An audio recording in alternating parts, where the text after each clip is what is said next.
कहार कहावे मतरोड़ दिते दुध कड़े ते सोनी सूरत ते आशिक होना कादी दानाई आशिक बन तू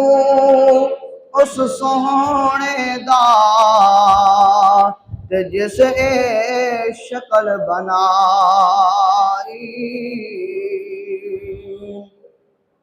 मोती चौक जिना दी ओ नहीं चुगदे दाने कर्म जिनाते कर दे मुर्शद कर्म जिनाते कर दे मुर्शद ओ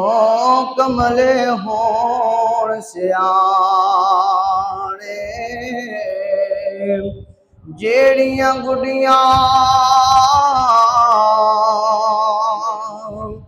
आपे उड़ियां ओ कदी न चढ़न ऊंचाइयां ओ गुडियां चंगियां उड़ियां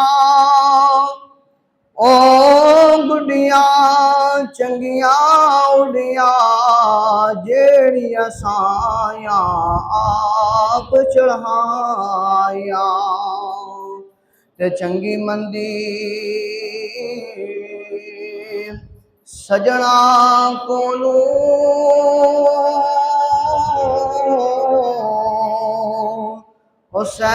सैवारी हो जाती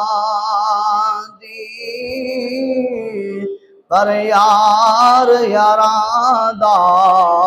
गिला नहीं कर दे पर यार यारां दा गिला नहीं कर दे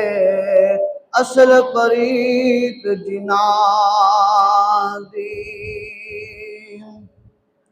ते असला नाल जिने की करिए ते नस्ला तक नहीं भूल दे ते बेनस्ला नाल जिने की करिए हो उल्टियां चाला चल दे ते एक यारी दा पालनो खाम ते जिवें कतन विच तंद कच्ची एक कच्चे दूजा छड़ जा जावे ते तायूं रहंदी पक्की। तमाम हम्द व सलात उस अल्लाह वहदहू ला शरीक के लिए है जिस मालिक लम जज़ल ने हम सब को पैदा फरमाया है। लाखों करोड़ों अनगिनत इमामुल अंबिया महबूब किबरिया हज़रत मोहम्मद मुस्तफ़ा सल्लल्लाहु अलैहि वसल्लम की ज़ात पर दुरूद व सलाम कि जिसके वसीले से अल्लाह वहदहू ला शरीक ने हमें पैदा फरमाया है। और दुआ करते हैं आज अजीम ईद उल अज़हा के दिन कि करीम खुदा इस बरकतों वाले दिन के सदक़े जो मुसलमान घरों में अस्पतालों में बीमार हैं उन्हें शिफा अता फरमाए और जो बे औलाद हैं अल्लाह वहदहू ला शरीक उन्हें नेक साल औलाद अता फरमाए और जो कर्जदार हैं अल्लाह वहदहू ला शरीक उनके कर्ज़ों में उनके लिए आसानियाँ पैदा फरमाए। सामीन मोहतरम, आज का दिन जो इतनी बरकतों का दिन है, जो कुर्बानी हमने जानवर की करनी है, हज़रत इब्राहीम अलैहिस्सलाम की जो सुन्नत को हमने अदा करना है, इसके कुछ मकासद है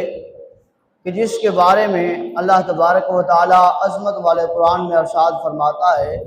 जो बोल इमामुल अंबिया सल्लल्लाहु अलैहि वसल्लम के थे